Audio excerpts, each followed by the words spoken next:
तो आज की क्लास इलाहाबाद में आप सभी का स्वागत है। आज हम फिर से एक क्लास लेकर आए हैं। आज हम हिंदी साहित्य के बारे में बात करेंगे। तो दोस्तों हमारा चैनल जरूर सब्सक्राइब कीजिएगा और वीडियो में कमेंट में ज़रूर बताइएगा कैसा लगा आपका वीडियो हमारा। पहला क्वेश्चन स्टार्ट करते हैं। पउम चरयू को किसने पूर्ण किया था? तो दोस्तों आप अभी तक जानते हैं कि पउम चरयू किसने लिखा था। तो जहाँ तक आप लोग जानते हैं कि पउम चरयू किसने लिखा था, तो पउम चरयू जो लिखने वाले थे उनका नाम था स्वयंभू।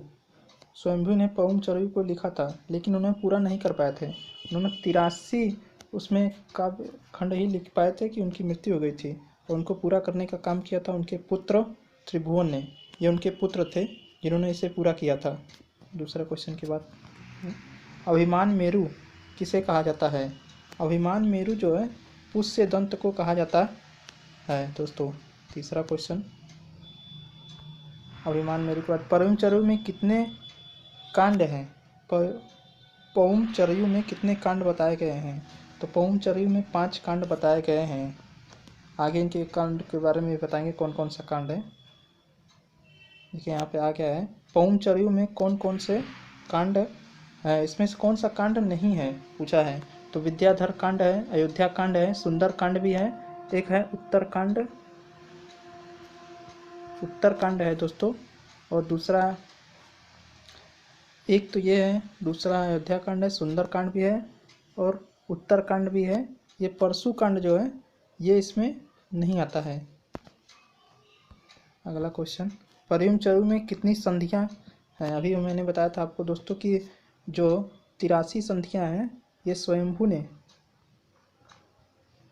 ने पूरा किया था, जबकि उनके पुत्र ने 90 काव्य लिखा था। उनके पुत्र ने 90 काव्य को पूरा किया था, संधिया को। नेक्स्ट क्वेश्चन देखते हैं, किसके अनुसार अपभ्रंश का सर्वप्रथम उल्लेख वल्लभी के राजा धारसेन द्वितीय के शिलालेख में मिलता है? तो इसका उत्तर होगा आचार्य रामचंद्र शुक्ल के अनुसार अपभ्रंश का सर्वप्रथम उल्लेख वल्लभी के राजा धरसेन द्वितीय के शिलालेख में मिलता है। 7वां क्वेश्चन देखते हैं, निम्नलिखित में से कौन पहले कवि थे जिन्होंने आश्रयदाताओं के अनुरोध से जैन बन गए थे? देखिए तो इसका आंसर होगा पुष्यदंत्र। ये पहले थे, एक शैव धर्म से संबंधित थे, लेकिन बाद में यह अपने अनुयायियों के कहने पर जैन धर्म में परिवर्तित हो गए थे। हरिवंश पुराण किसकी अन्य रचना का नाम है?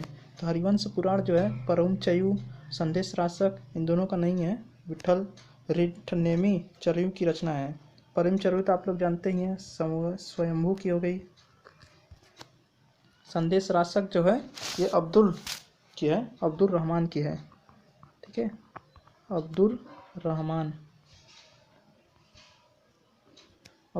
की रचना है। नेक्स्ट क्वेश्चन, बौद्ध धर्म के चिंतन पक्ष की शाखा कौन सी है? देखिए बौद्ध धर्म की जो चिंतन पक्ष की शाखा है वो हीनयान है। ये जो महायान शाखा जो है व्यावहारिक है। ठीक है, व्यावहारिक शाखा से संबंधित है महायान। 10वां क्वेश्चन, आचार्य रामचंद्र शुक्ल ने आदिकाल को 4 प्रकरणों में विभाजित किया है। दूसरे प्रकरण का नाम क्या था? दूसरे प्रकरण का नाम था अपभ्रंश काव्य। ये सब बहुत ही इंपॉर्टेंट क्वेश्चन है दोस्तों, बार बार एग्जाम में पूछे गए थे, इसलिए मैंने सोचा आप लोगों के लिए सामने लेकर आता हूँ।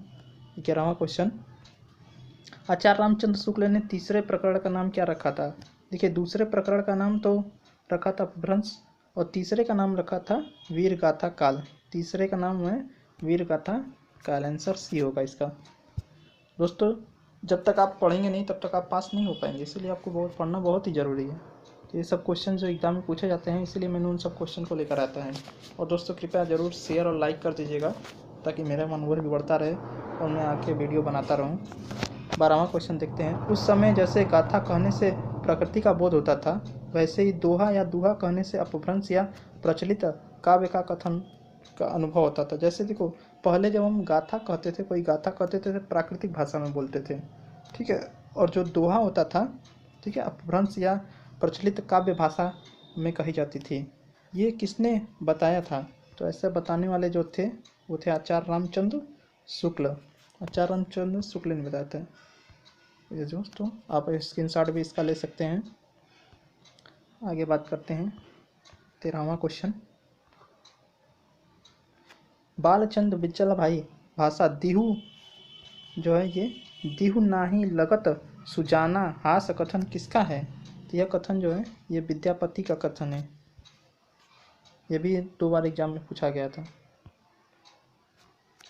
14वां क्वेश्चन। अक्षर दीपकोश किसका रचना है? अक्षर दीपोपदेश जो है वो डोम्पिया की रचना है। डोम्पिया की रचना है अक्षर दीपोपदेश। 15वां क्वेश्चन की बात करते हैं। श्रेष्ठता और महत्व के आधार पर किस सिद्ध का प्रथम स्थान है? श्रेष्ठता और महत्व के आधार पर किस श्रेष्ठ सिद्ध का नाम प्रथम स्थान पे है? तो ये लुइपा है जिनका प्रथम स्थान है। बौद्ध गान ओ दुहा किस भाषा में लिखी गई है? बौद्ध गान जो है वो दुहा जो है ये बांग्ला भाषा में लिखी गई है और इसके रचयिता हैं, ये भी आके आपको क्वेश्चन मिलेगा। ये बौद्ध गान ओ दुहा के रचनाकार कौन है?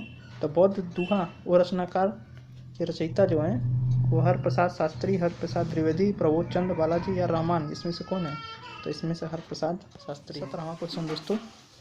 बौद्ध गान ओ दुहा के रचनाकार कौन है? तो हरप्रसाद शास्त्री जी उनके रचनाकार हैं और ये बांग्ला भाषा में लिखी गई है। किस भाषा में लिखी गई है दोस्तों? तो बांग्ला भाषा में लिखी गई है, इसको याद रखिएगा। बांग्ला भाषा में ये लिखी गई है।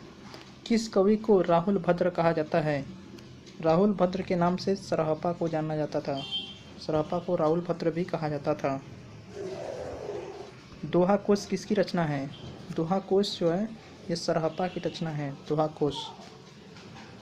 कोश सरहपा की रचना है और ये भी याद रखिएगा कि इन्हें राहुल भद्र के नाम से जाना जाता है। और आज का आखिरी क्वेश्चन है दोस्तों। किसे सरोज व्रज के नाम से जाना जाता है? सरोज व्रज के नाम से जाना जाता है। सरहपा को ही सरोज व्रज के नाम से जाना जाता है।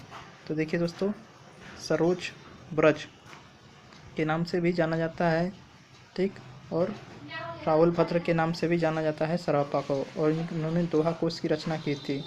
तो दोस्तों आज का क्वेश्चन यहाँ तक, और आप बताइए ज़रूर कमेंट करके कि आपको वीडियो कैसा लगा। धन्यवाद दोस्तों, ऐसे वीडियो लाता रहूँगा। हमारे चैनल को जरूर सब्सक्राइब कीजिए, यूट्यूब चैनल